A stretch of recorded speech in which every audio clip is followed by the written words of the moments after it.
Hey children, welcome back again.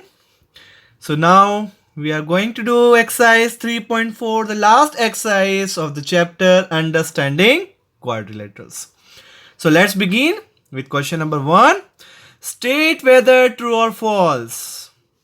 We have to find out whether the statement given to us are true or false. First one. All rectangles are square. False. Why false? Because square can be called rectangle. Square is a rectangle, but a rectangle is a not the square because squares are made up of rectangles only, but rectangles are not made up of squares. So first statement is false. Now see the second one. All rhombuses are parallelogram. All rhombus. Yes, of course it is true. Why it is true, children? Because all parallelograms are rhombus. All parallelograms are square. All parallelograms are rectangle. All parallelograms are square. Means a special type of parallelogram rhombus. Then square, rectangle. These all are special types of parallelogram as we know very well. So rhombus a parallelogram. True. Next one. All square are rhombuses and also rectangles. Squares, yes. Square can be called rhombus, but a rhombus can't be called square. A square can be called rectangle, but a rectangle can't be called square. So it is also true. A square is a rhombus. A square is a rectangle. But the converse is not true. That means rhombus is not a square and rectangle is not a square. Clear? Now, D part. All squares are not parallelograms. All square are parallelogram, children, because a parallelogram, uh, in a parallelogram, you know what happened? Opposite sides are parallel as well as equal. So squares are also parallelograms only, because in square, opposite sides are parallel as well as equal. So all squares are parallelograms only. So it is written not, so it is false. Next comes all kites are rhombuses. All kites. No. See, kite. See, this is the kite. And this is rhombus. All kites. So this kite, in a kite, these two sides are equal and these two sides are equal. And in rhombus, all sides are equal. So a kite is not a rhombus, but a rhombus can be called kite. A rhombus can be called kite, but kite is not a rhombus. Clear, children? So all kites are rhombuses? False. Now the next one, just now we studied, all rhombuses are kites. Yes, of course it is true. A rhombus is called kite because it is having that condition, the two sides, here two sides equal and here two sides are equal. So we can call a rhombus a kite, but a kite cannot be a rhombus. So this one is true. Now comes G1. All parallelograms are trapeziums. Parallelograms are called trapeziums. True. A trapezium can't be called parallelogram. It is the lower version of quadrilateral. So parallelogram can be called trapezium, but trapezium can't be called parallelogram. So all parallelograms are trapezium. So true.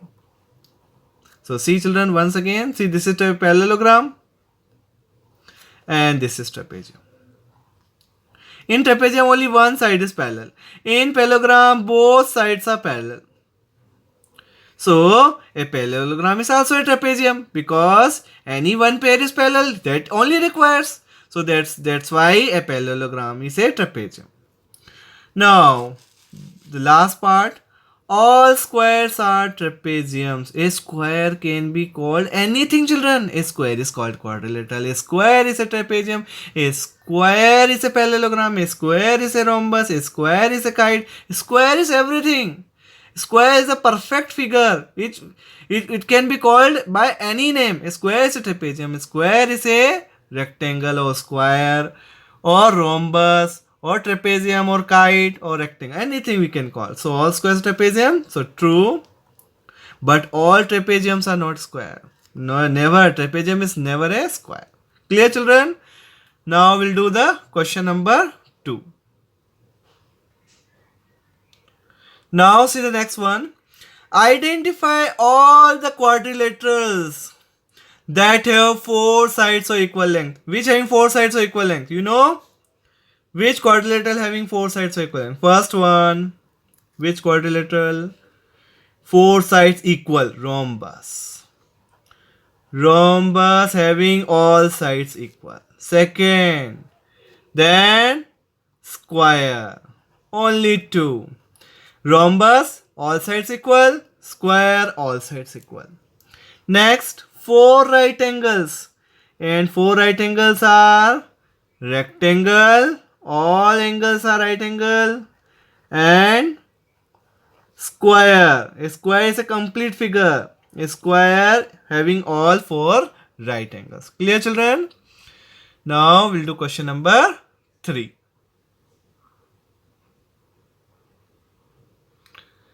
Next comes question number 3. Explain how a square is a quadrilateral. Simple, a square is a quadrilateral because it has four sides. What is the definition of quadrilateral? A four-sided figure. So square is also four-sided. So write a square is a quadrilateral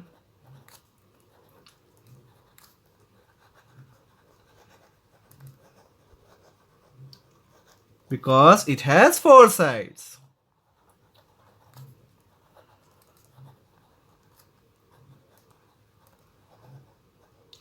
Next one is why a square is a parallelogram. Second one, why a square is called parallelogram. A square is a parallelogram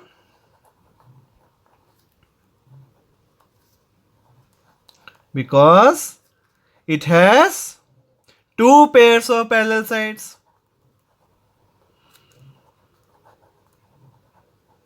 Two pairs of parallel sides. Because in square there is two pair of parallel sides and in parallelogram so two pairs of parallel sides. So that's why a square is a parallelogram. Also we can write a square has opposite sides equal. Also in parallelogram opposite sides are equal. But the main difference is of parallel sides only. So we have written parallel sides. Next one, see. Explain how square is a rhombus. Why square is rhombus, children? A square is rhombus because all of its sides are equal. A square is a rhombus because all of its sides are equal and diagonals bisect each other at 90 degrees.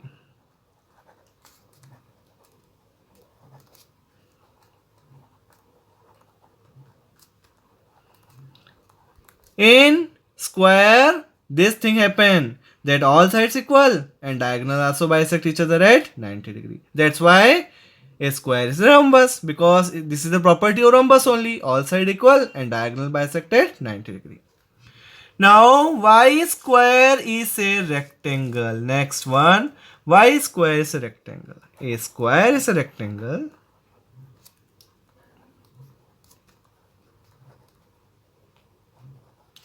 because all of its angles equals to 90 degrees and both diagonals equal also.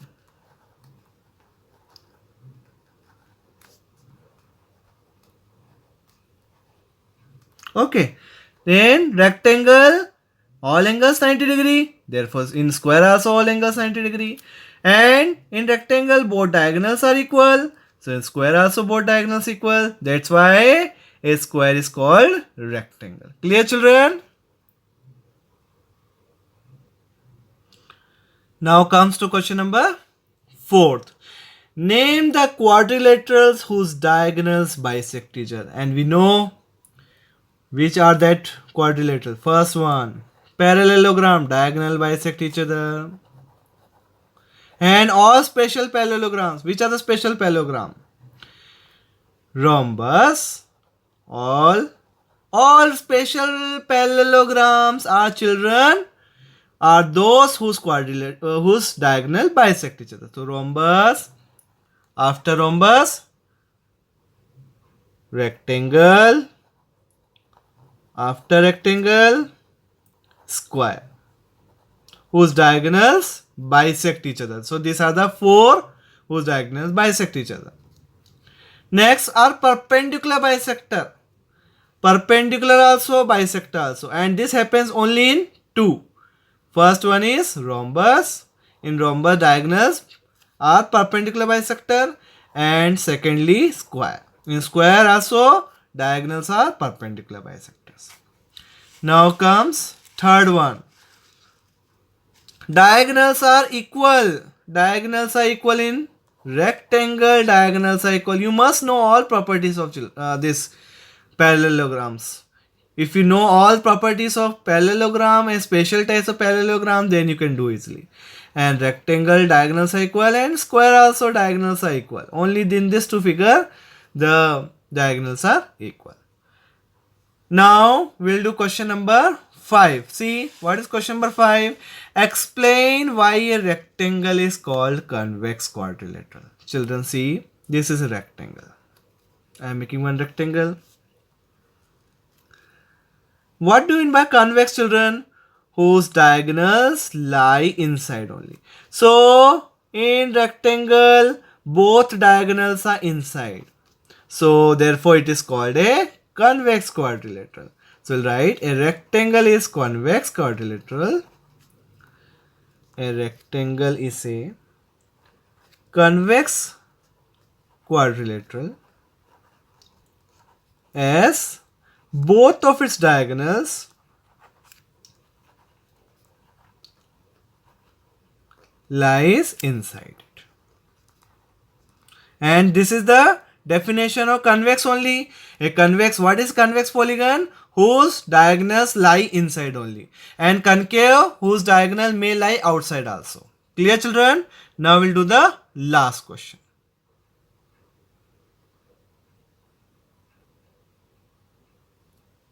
Now see the next question. ABC is a right angle triangle and O is the midpoint of the side opposite to the right angle. Explain why O is equidistant from A, B and C. We need to find why O is equidistant. So listen, children, carefully. Now, this is right angle triangle ABC. ABC is a right angle triangle. And O is the midpoint of side opposite to right angle. Now, which side is opposite to right angle? So side is AC. This AC is opposite to angle B. Okay, and O is midpoint. So what is given? O is midpoint of AC. And O midpoint, it implies OA equals to OC. Clear? Now children, see what is given to us. Angle B is right angle triangle. Given triangle ABC right angled at B. This is also given to us. Now what is the question? What is question asked to us? Why O is equidistant from A, B and C? Equidistant means equal distance. Equidistant means equal distance. So we need to find out why O is equidistant from A, B and C. That means we have to prove, what we need to prove, children? We need to prove that y OA equals to OB equals to OC. This we need to prove, children. Equidistant means y O is equidistant from ABC. That means we have to prove OA equals to OB equals to OC. So let's prove this one.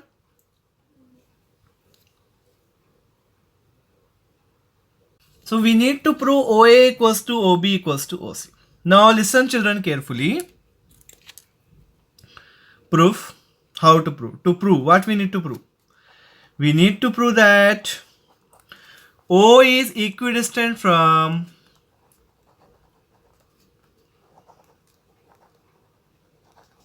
from A, B and C. So let's prove. Now children, listen carefully. We have to make one construction, and we already constructed that by dotted lines. Construction is extend OB. We are extending this OB, this extension of OB to D. We extended to D. Extend OB to D such that we have to construct in such a way that OB equals to OD. We are constructing in such a manner that OB equals to OD. Okay, children? And what is given to us, children? OA equals to OC. So I am marking this with red. This is given to us. OA equals to OC. Clear? This is construction we have done. OB equals to OD. And this is given to us. OA equals to OC. It is given in the question only. Now two things we have done. Now you know, children, by property of parallelogram. So proof. Since we know that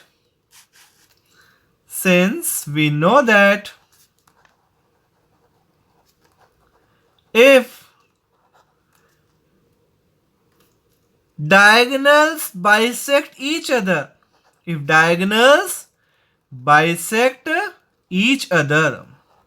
so see diagonal bisecting each other here see again, OB equals to OD and OA equals to OC. This we have proved by construction.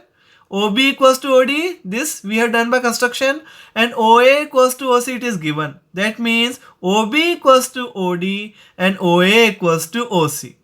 So diagonal bisected. This two are equal and these two are equal. Since we know that if diagonals bisect each other, then the quadrilateral is a, then the quadrilateral or given figure is a parallelogram.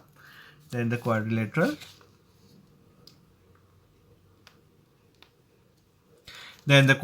is a parallelogram. So it implies what result we are getting? Therefore ABCD is a parallelogram. It becomes parallelogram. So we got a parallelogram. And one angle of parallelogram, see, one angle of parallelogram is 90 degree. One angle of parallelogram is 90. And we know in parallelogram opposite angles are equal. So that means this is 90. Then we know adjacent angle supplementary. Then this is 90 degree. This 90, so this is 90 degree. All angles are 90 degree now. ABCD is a parallelogram and angle B equals to 90 degree. It implies if one angle of parallelogram is 90 degree, then all of its angles are equal. Then it will be a rectangle. ABCD is a rectangle. So it becomes a rectangle now. Clear, children, up to rectangle. So it is a rectangle now. What happened to rectangle? We know the property of rectangle. In rectangle diagonals are equal, and we know in rectangle diagonals are equal. Diagonals are equal. Therefore, so AC equals to BD. Diagonals are equal, so AC equals to BD. Now AC, what do you mean by AC? Here AC means what? See figure diagram. See the diagram. AC. AC means OA and OA plus OC. And BD means OB and OD. And listen, children, AC is made up of OA and OC. That means OA plus OC, or we can write 2 OA or 2 OC. 2 times. 2 times we can write AC as, AC को हम लिख सकते हैं 2 times OA या 2 times OC लिख सकते हैं, और BD को 2 times OB और 2 times OD. So let's write. So we can write ACS 2 times OA or 2 times OC. And this equals to BD. What will write BD? 2 times OB or 2 times OD. Clear? That means all are equal. If we remove 2, what will get? OA equals to OC equals to OB equals to OD. All are equal. If we remove 2, 2 are equal on all sides, so we'll remove 2. Then OA equals to OC means all are equal. And that only we need to prove. See what we need to prove. What we have written in the beginning. See, we have written what we need to prove. To prove O is equidistant from ABC. That means what we have written here. OA, we need to prove OA equals to OB equals to OC. We need to prove this one. OA equals to OB equals to OC. And here we are getting all these diagonal parts equal. What we are getting? See. OA equals to OC equals to OB equals to OD we are getting. So we have proved. So we can write, and what is not required, don't write that one. So finally what we got, OA equals to OB equals to OC. So clear children? Understood this question? This question really deals with all properties of parallelogram. So you must know all properties children. So I hope you like this video and you understood each and everything. So keep watching children. Thank you so much for watching this video, and don't forget to like, subscribe and share this video. Thank you so much.